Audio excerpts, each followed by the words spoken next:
The moment you trust too quickly, you hand a stranger the keys to your life. You tell yourself you're being mature, you're being open, you're giving people the benefit of the doubt. And for a while it even feels warm, like finally exhaling after holding your breath for years. You confide a detail you shouldn't. You share a plan before it's protected. You reveal a fear because you want to be understood. They nod, they smile, they act safe. So your guard drops another inch. Picture it. You're at work, leaning against a desk, laughing, and you let slip what you're planning next. A promotion, a new project, a move. You're at dinner, and someone asks a curious question about your relationship, your money, your family, and you answer because you don't want to seem guarded. You're texting late at night, and you tell someone what hurts you because they sound compassionate and you're tired of carrying it alone. You post something personal online, and the comments feel supportive. Then a week passes, and you notice the air change. Your stomach drops for no reason. You replay a harmless sentence, and suddenly it feels sharp. Not paranoia, your nervous system noticed something your pride refused to admit. A comment is repeated back to you in a different tone. A private detail shows up in a public conversation. Someone suddenly worries about you to other people. A joke lands that only makes sense if your vulnerability traveled. You realize your words didn't disappear into friendship. They became currency. They became leverage. They became a weapon, sitting quietly on someone's shelf, waiting for the right moment. This is the dark truth. The people who damage your life rarely do it with violence. They do it with access. They don't break your bones. They rewrite your reputation. They don't punch you. They pull a thread in your social fabric until the whole thing starts to unravel, while they keep their hands clean and their face innocent. And you help them, not because you're stupid, because you were trained to worship trust as virtue. Trust isn't a moral trophy. Trust is a strategic decision. It is permission. It is entry. It is allowing another human being inside your perimeter where your plans, your emotions, your image, and your future can be touched. Most people hand that permission out like candy because they're addicted to comfort. They'd rather feel connected than be safe. They'd rather be liked than be protected. They confuse warmth with loyalty, proximity with character, familiarity with truth. Machiavelli would call that the first mistake. Believing human nature becomes pure just because you want it to. Politics doesn't live only in palaces. Politics lives anywhere. Humans want status, security, and control. That means your workplace, your friendships, your relationship, your family. Every room has a hierarchy. Every group has incentives. And the moment you trust without earning evidence, you become easy to steer. Because trust makes you predictable. Predictability is the doorway predators walk through. If you always assume good intent, manipulators know they can hide behind smiles. If you always explain yourself, opportunists know they can keep you on the defensive. If you always forgive quickly, parasites learn there is no consequence. The real danger isn't that people lie. The danger is that your trust teaches them exactly how to move you, where your guilt button is, where your fear lives, and how much pressure it takes before you fold. So the question isn't, should you trust? The question is, how do you trust without becoming a target? How do you stay human without becoming exposed? Trust creates leverage. That's the physics no one teaches you. The moment you let someone inside your perimeter, you hand them three things at once: information, access, and timing. Information is what you reveal. Access is how close they can get. Timing is when they choose to use what they learned. Betrayal doesn't require hatred, it requires opportunity. Most people imagine betrayal as an emotional crime, jealousy, rage, revenge. Sometimes it is, but more often it's colder. A good person can still use your trust against you because it becomes useful. They don't wake up thinking, how do I destroy him? They wake up thinking, how do I protect my position? And when your openness offers a shortcut, they take it. Not because they're a movie villain, because human nature follows advantage. Watch the first weapon, information extraction. The questions are gentle. They sound like care. How are you really? What are you worried about? What's your plan next? You answer because you want connection. Now they know your pressure points. Your fear becomes a button. Your ambition becomes a map. Your insecurities become handles they can grab when they need to move you. Later, when you refuse something, that same person suddenly reminds you of your weakness. Or they casually mention your plan in front of someone who shouldn't know. They didn't steal anything physical. They just stole your internal layout.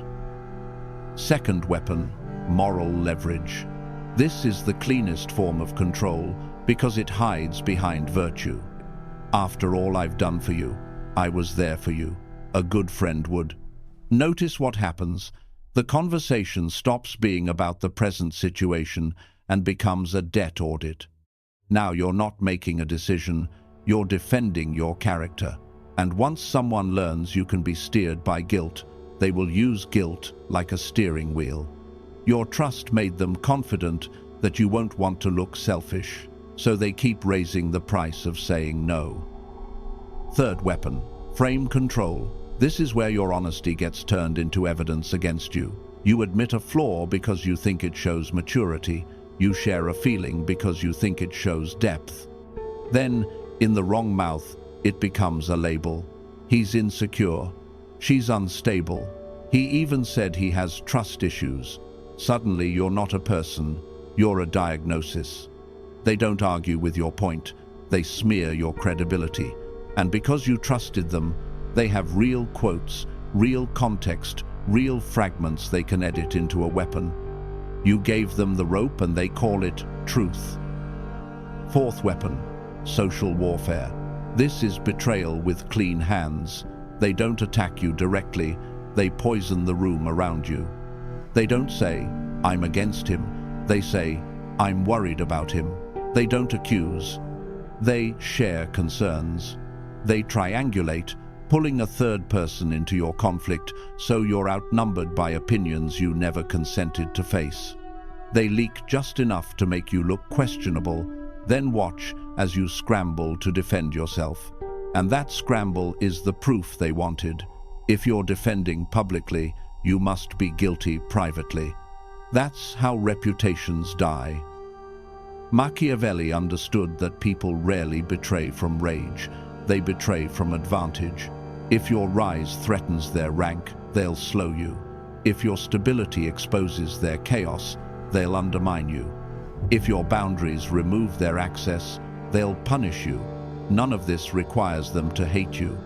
It only requires them to benefit from you being smaller. So, stop trusting intentions. Intentions are invisible, easy to fake, and cheap to claim. Start tracking incentives. Who gains when you doubt yourself? Who benefits when you stay confused?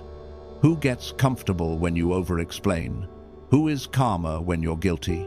Your future is not decided by who smiles at you. It's decided by who has leverage and whether you handed it to them willingly. This is the test. Most people don't overtrust because they're noble. They overtrust because they're hungry. Hungry for belonging, hungry for peace, hungry for a story where the world is safe and people mean what they say. You call it being open, but half the time, it's a coping mechanism. If you believe everyone is good, you don't have to stay alert. If you believe intentions matter, you don't have to study incentives. If you believe trust is virtue, you don't have to admit the darker truth. Your safety depends on your judgment, not your optimism. Here's the uncomfortable part. Trust becomes a self-image addiction. You don't just trust people, You trust the identity of yourself as the good one, the forgiving one, the easy one, the one who never makes things awkward. And when reality contradicts that identity, you don't correct your strategy. You defend your identity. You rationalize. You minimize. You say, "They didn't mean it like that." You keep giving access because admitting you misread them would mean admitting you were wrong, and admitting that would force you to change. Change means distance. Distance means the comforting crowd gets smaller, so you keep trusting, because trust keeps you warm and delays the pain of upgrading. This is why some of the kindest people get used the hardest, not because kindness is weak, but because kindness is unprotected. No boundaries, no gates, no tests. Just a wide open door and a sign that says, "Please don't hurt me." The first weakness is conflict avoidance. You would rather be used than disliked. You'd rather feel drained than feel tense. So you agree. You let it slide. You answer the invasive question. You do the favor you didn't want to do. You stay in conversations that tighten your stomach. And every time you avoid conflict, you teach people a lesson. Pressure works on you. Once a manipulator learns pressure works, they stop asking. They start taking. The second weakness is approval addiction. You confuse being trusted with being valued. So, when someone opens up to you, when they share secrets, when they call you their favorite person, you feel chosen. You feel important. But being chosen is not the same as being respected. Parasites choose kind people too, not because they love them, but because they're easy to feed on. Approval addiction makes you trade truth for acceptance. It makes you accept crumbs, because the crumbs come with a smile. And once you accept crumbs today, you accept debt tomorrow, then disrespect. They learn your conscience is a handle, and they pull it whenever they want. The third weakness is projection. You assume others operate like you do. You would never weaponize someone's vulnerability, so you assume they won't. You would never distort a story, so you assume they'll be fair. You would never betray for advantage, so you assume loyalty is the default. Projection is the most dangerous form of innocence because it feels moral. But it's not morality, it's blindness. Machiavelli's warning is brutal here. Most people are not ruled by ideals, they're ruled by self-interest, even the ones who swear loyalty. Advantage is a louder language than promises. Now, here's the paradox, and it's where most men either become paranoid or become prey. You can be warm and still be strategic. You can love people and still control access. You can give without being available. Trust is not removed, it's rationed. You don't interrogate them, you don't accuse, you simply slow down, watch consistency, and let small no's do the screening. The safest trust is the kind earned under friction, not comfort over long time. Rationed means you don't grant deep access based on vibes. You grant it based on patterns. You watch how people act when you say no. You watch what they do with small information before you hand them big information. You watch how they behave when you succeed, because success reveals envy faster than failure reveals loyalty. You let time do the interrogation for you, because time is the one thing liars can't fake forever.